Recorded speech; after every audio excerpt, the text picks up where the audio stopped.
બિસ્મિલ્લાહિર રહમાનિર રહીમ. ફરીવાર આપણે ભેગા થયા છે અને આપણે જોઈ રહ્યા છીએ કે અમારી દરમિયાનમાં બી એક એવી પર્સનાલિટી છે કે જે જવાનોની ગ્રુપમાં બી એ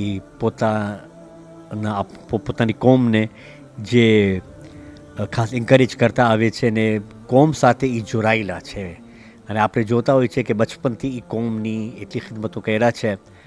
તો એમનું નામ તો આપણે જોઈએ છે ને પોતે પણ પોતાનું ઇન્ટ્રોડક્શન કરાવશે કે શું શું કોમની અંદર ખિદમત કર્યા છે. પોતે દાર ઇસ્લામથી બિલોંગ કરે છે, બરાબર.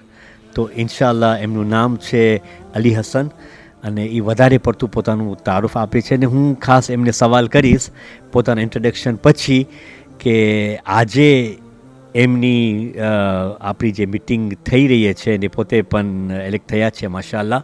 તો જરાક એમનું પોસ્ટ અત્યારે શું છે ને એ આફ્રિકા ફેડરેશનની જે મિટિંગોમાં જે સંપર્ક થયા છે એનાથી શું મેસેજ લઈ કરીને બીજાને આપી શકે છે, please. Thank you very much. મારું નામ અલી હસન છે, જે બોલી ગયા શેખ સાહેબ, અને બાય પ્રોફેશનનું એક લોયર છું. કોમ સાથે સાચી વાત છે, બહુ જોડેલો છું. બચપનથી કોમની સેવા કરતો જાઉં છું.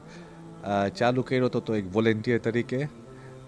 મને યાદ છે પહેલી મિટિંગમાં મારું એ જ કામ હતું, ચાય સર્વ કરવાનું અને ખાવાનું સર્વ કરવાનું. એન્ડ એ કરતાં કરતાં ત્યારે આપણું બ્રેક હોય તો આપણે બેસીને જોતા હતા કે શું કરે છે કોમના વડીલો. અને ત્યારથી બસ ઇન્ટરેસ્ટ ચાલુ થયું. અને 10 વર્ષ પહેલાં, એક્ઝેક્ટલી 10 વર્ષ પહેલાં મને અનવરભાઈ ધરમસિંહ પહેલાં એપોઇન્ટ કર્યા હતા એઝ એસિસ્ટન્ટ સેક્રેટરી. એના બાદ પછી હું લંડન હતો, પાછો આવ્યો અને દાર ઇસ્લામ જમાતની કોન્સ્ટિટ્યુશન રિવ્યૂ કમિટીમાં શામિલ થયો. આફ્રિકા ફેડરેશન કોન્સ્ટિટ્યુશન રિવ્યૂ કમિટીમાં શામિલ થયો. વર્લ્ડ ફેડરેશન કોન્સ્ટિટ્યુશન કમિટીમાં શામિલ થયો અને વર્લ્ડ ફેડરેશન ઇલેક્ટેડ કાઉન્સિલર સાથે સાથે છું. અને અલ્હમ્દુલિલ્લાહ ગઈકાલે પણ અમીનભાઈ એપોઇન્ટ કર્યા છે અમને એઝ ઓનરરી સેક્રેટરી. તો હવે ઇન્શાલ્લાહ એના જર્ની ઉપર હવે ચાલુ કરીએ છીએ ઇન્શાલ્લાહ. અલ્હમ્દુલિલ્લાહ માશાલ્લાહ. પોતે પણ વકીલ છે, ખબર છે ને. અને આપણે એ વિચાર કરીએ કે જે આપણે વકીલોની વાત માને તો એનું મતલબ એમ છે કે કોઈ દિવસ પણ આપણે વડીલથી જે છે જુદા નહીં રહી શકે. તો એ એક સારી વસ્તુ કહેવાય ને.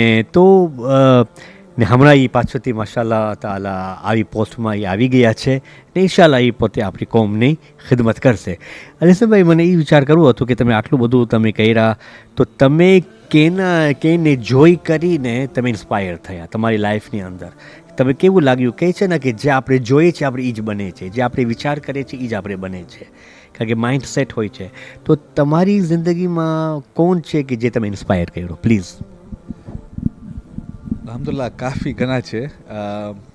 આપણી મોટી ફેમિલી છે. મારા ફાધર કોમની બહુ સર્વિસ કર્યા છે. મારા ગ્રેન્ડફાધર કોમની બહુ સર્વિસ કર્યા છે. એ ત્યાં કિગોમાં જમાતના પ્રેસિડન્ટ પણ થયા છે. અને મારા ભાઈઓ અને બહેનો પણ, એ લોકોએ ત્યારથી નાનપણથી એ લોકોને જોતું તો એ લોકોએ કોમની બહુ સેવા કર્યા છે. અને એ જ સ્ટેપ્સ ઉપર જઈને અને હું પણ એ જ જર્ની ઉપર કન્ટિન્યુ કર્યો હતો. અલ્હમ્દુલિલ્લાહ મારી ફેમિલીમાં પણ બહુ ઘણા પર્સનાલિટી છે, પણ ખરેખર કોમમાં પણ બહુ ઘણા છે જેને જોઈને પણ અલ્હમ્દુલિલ્લાહ એ પોઝિશન પર પહોંચ્યા છે. Hasan, thank you very much. અને અમે દુઆ કરીએ છીએ કે માશાલ્લાહ તમે એવી રીતે તમે તાકાત આપે હેલ્થની સાથે કે તમે અમારી કોમની ખિદમત કરી શકો. એન્ડમાં તમે અમારા જવાનોને શું મેસેજ આપવા માગશો? જેવી રીતે તમે કોમથી જોડાયેલા છો, આ કોમને જોડાયેલા માટે તમે અમારી નૌજવાનને જે લોકોને આપણે ખેંચી પણ શકે ને તમે એ લોકોને ફાઇન મેસેજ આપી શકો, પ્લીઝ. હું નથી કહેતો કે આપણી કોમ પરફેક્ટ છે. આપણી કોમમાં ચેલેન્જીસ બહુ ઘણા છે. અને એના રીઝનથી હું બધા યુથ્સને રિક્વેસ્ટ કરું છું કે હું ત્યારે લંડન ગયો, પછી લંડનથી આગળ ગયો, પણ એક ગામમાં ગયો તો જ્યાં કોઈ ખોજા હતા નહીં. ત્યારે મને ખબર પડી કે વોટ ઇઝ ધ ડિફરન્સ, કે એબ્સન્સ ના હોય ને આપણા કોમની, એ શું વેલ્યુ શું હોય. આજે આપણે બહુ ઇઝીલી કહી દે છે જ્યારે ગુજરી જશો તો દફનાવી નાખશે આપણને, પણ એ વિચાર કરતા નથી કે કોણ દફનાવશે, કેવી રીતના દફનાવશે, ક્યાં દફનાવશે. અને એ જ કોમ જે છે આપણે મદ્રેસા ઉપર આપણા ટીચર્સ જે હતા એ લોકો સેક્રિફાઈસ કર્યા છે.